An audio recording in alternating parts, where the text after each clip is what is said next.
Israeli Prime Minister Benjamin Netanyahu says the ceasefire in Gaza will not begin until Hamas releases the names of the captives who will be freed in the first phase of the truce deal. Hamas is blaming technical reasons for the delay. Netanyahu has warned that his country is ready to return to war in Gaza if negotiations for the second phase of the ceasefire collapse. Well, this announcement comes just before the ceasefire deadline was expected to begin. This morning, hostages were expected to be released within hours of the start of the ceasefire, opening the way to a possible end to a 15-month war that has upended the Middle East. 33 of the 98 remaining Israeli hostages, including women, children, men and over 50 and wounded captives, are to be freed in the first phase of the ceasefire.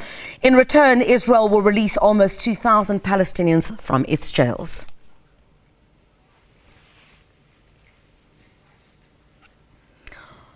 All right, so for the latest on this now, we cross live to Tel Aviv to SABC News correspondent Sarah Coates. Sarah, a very good morning to you. Thanks indeed for your time. So talk to us once again. We're hearing that the reasons for the delay is due to a list of the hostages that is required.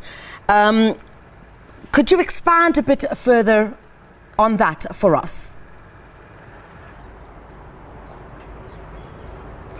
You're certainly right. These are 3 Israeli female hostages that are set to be released in less than 6 hours' time. We do understand now, according to numerous Israeli officials, that this list of the 3 women has just been handed over by Hamas. Still no official confirmation from the Israeli government that it actually has this list, but it was supposed to be provided 24 hours before this 4 p.m. local time release of these 3 people. And of course, hundreds of Palestinian prisoners being held in Israeli jails in exchange. So this is breaking news that we do understand, according to a number of Israeli officials. This is unconfirmed, that this list of these 3 women has just been handed over by Hamas. Now, this ceasefire was supposed to come into play more than an hour and a half ago, but still, as we go to air, it has not been confirmed. So once again, this is due to what Hamas says are technical reasons on the ground, that it actually didn't provide this list of these 3 Israeli hostages to be handed over at 4 p.m. local time today.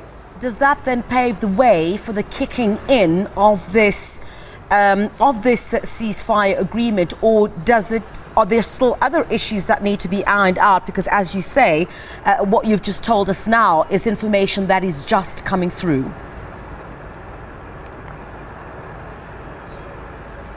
Certainly. Well, this is all yet to be seen. As I said, these 3 women, the names of these 3 women have reportedly just been handed over to Israeli authorities. Once again, this ceasefire was supposed to take effect at 8:30 a.m. local time. It's just gone after 10 a.m. local time. Still no ceasefire in effect. And what we can tell you is that Israeli officials have actually just come out to say that there is still attacking happening on the ground. We do understand that at least 8 people have been killed in the northern part of the Gaza Strip and the central part of the Gaza Strip. Dozens of others wounded, with this ceasefire yet to take effect. But according to a number of Israeli officials, this list of these initial 3 women that are expected to be handed over by Hamas to Israeli authorities and to obviously the Red Cross a little later today has just been handed over. Still no confirmation as to who these 3 women are.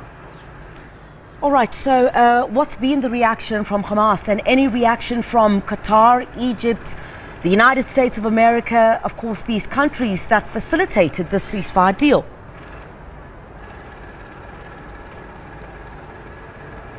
Certainly, we have heard from Hamas that it says it's fully committed to the implementation of this deal. But from what we are seeing on the ground, it was supposed to come into effect, of course, more than an hour and a half ago. The list was not handed over by that deadline. So once again, while Hamas does say it is committed to the implementation of this deal, what we're seeing is it clearly is not. Now, Israeli officials say that they will not really stop returning to this war if this ceasefire doesn't come into effect. And once again, the terms of it have already been broken. All right, Sarah Coates, thank you very much indeed. Live to us from Tel Aviv. Certainly a story that we'll be monitoring throughout the course of the day. And of course, more details on what those three hostages, the names of those three hostages that you say are likely to be released. We'll continue to monitor any further developments on that. Thank you very much indeed.